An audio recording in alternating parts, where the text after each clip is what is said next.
नमस्कार, AB star news देख रहे हैं आप और देश लाइव में मैं हूं आपके साथ सोहन सिंह। देश लाइव में बात करेंगे तमाम अहम खबरों की। शुरुआत करेंगे राजस्थान की खबर के साथ में। दरअसल राजस्थान में गहलोत सरकार के मंत्रिमंडल में जल्द फेरबदल होने वाला है। इसको लेकर के बाकायदा बैठक भी हुई थी। मुख्यमंत्री अशोक गहलोत, प्रियंका गांधी, अजय माकन और केसी वेणुगोपाल के बीच हुई बैठक के बाद कैबिनेट विस्तार को अंतिम रूप दिया गया था। जानकारी के मुताबिक मंत्रिमंडल एक नेता एक पद के फॉर्मूले की तर्ज पर हो सकता है। इस फॉर्मूले के मद्देनजर गहलोत मंत्रिमंडल के 3 वरिष्ठ सदस्यों को उनके पद से हटाया जा सकता है, क्योंकि इन्हें पहले ही पार्टी में जिम्मेदारी दी जा चुकी है।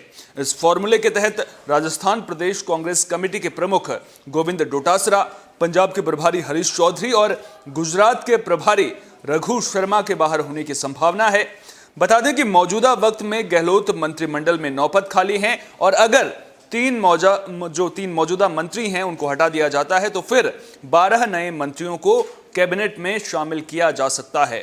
अब बात यहां पर आती है कि कांग्रेस के लिए चुनौती क्या है। दरअसल कांग्रेस के लिए बड़ी चुनौती है निर्दलीय विधायकों को साथ में रखना। तो ऐसे में उम्मीद की जा रही है कि कुछ निर्दलीय विधायकों को भी कैबिनेट में जगह दी जा सकती है। इसके अलावा सचिन पायलट खेमे से 4 से 5 विधायकों को कैबिनेट में जगह मिलना तय माना जा रहा है।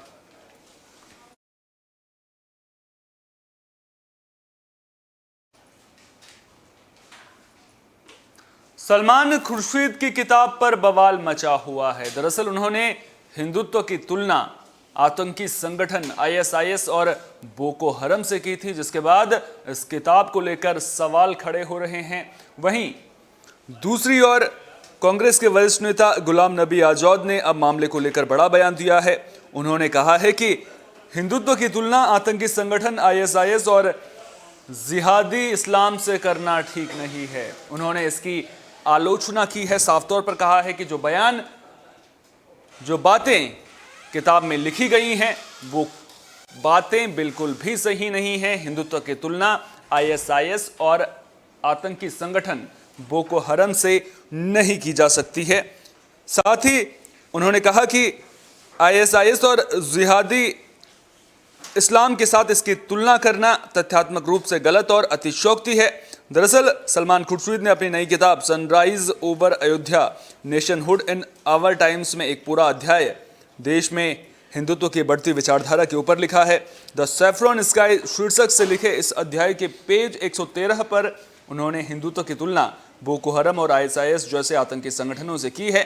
बता दें कि मामले को लेकर दिल्ली पुलिस को भी 2 शिकायतें मिली हैं।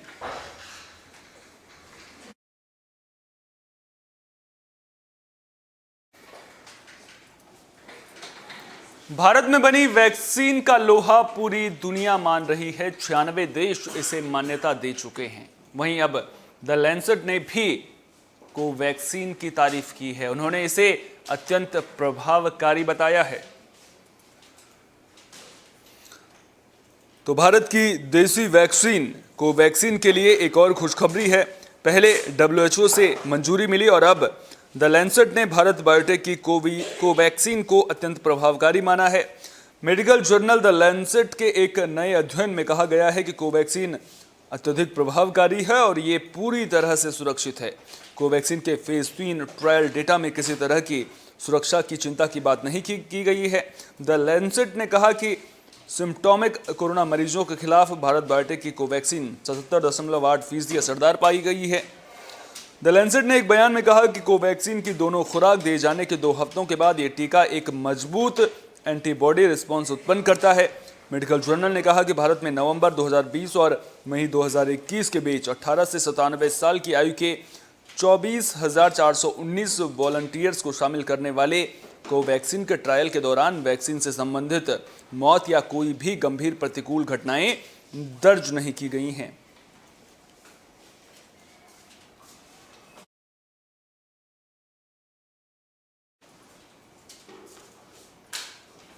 बेंगलुरु से रेल हादसे की खबर सामने आ रही है। आपको बता दें कि कन्नूर बेंगलुरु एक्सप्रेस के 5 डिब्बे पटरी से उतर गए थे।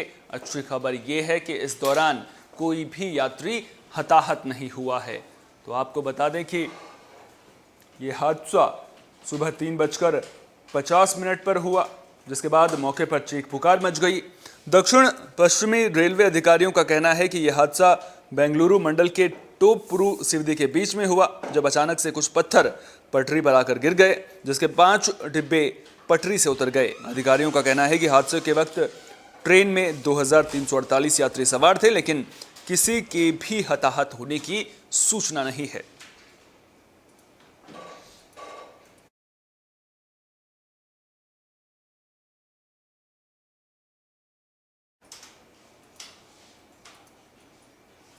दिल्ली वालों की सांसों पर लगातार संकट बना हुआ है और जिस तरह से वायु प्रदूषण बढ़ रहा है वो कहीं ना कहीं चिंता की बात है।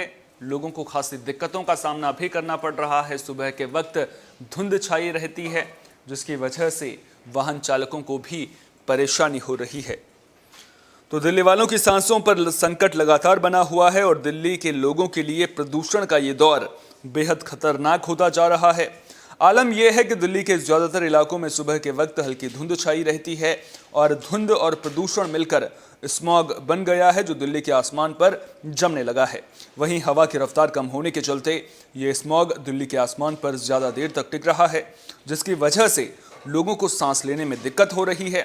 साथ ही घुटन, गले और नाक में खराश और आंखों में जलन से दिल्ली वाले परेशान नजर आ रहे हैं। वहीं स्मॉग के कारण विजिबिलिटी भी बेहद कम है। मौसम विभाग के मुताबिक सुबह 5:30 बजे सफदरजंग मौसम केंद्र में विजिबिलिटी का लेवल 800 मीटर था। हालांकि हवा की रफ्तार बढ़ने के चलते बुधवार के दिन वायु गुणवत्ता में हल्का सुधार हुआ था। दिल्ली का औसत वायु गुणवत्ता सूचकांक यानी कि AQI 372 के अंक पर रहा था, लेकिन गुरुवार के दिन इसमें तेजी से इजाफा हुआ। 24 घंटे के भीतर ही सूचकांक 39 अंकों की बढ़ोतरी के साथ 411 पर पहुंच गया। इस स्तर की हवा को गंभीर श्रेणी में रखा जाता है। दिल्ली के ज्यादातर इलाकों की हवा गंभीर श्रेणी में है। वहीं गुरुवार के दिन दिल्ली के प्रदूषण में पराली के धुएं की हिस्सेदारी 26% रही, जबकि पंजाब और हरियाणा में पराली जलाने की 3914 घटनाएं दर्ज की गई।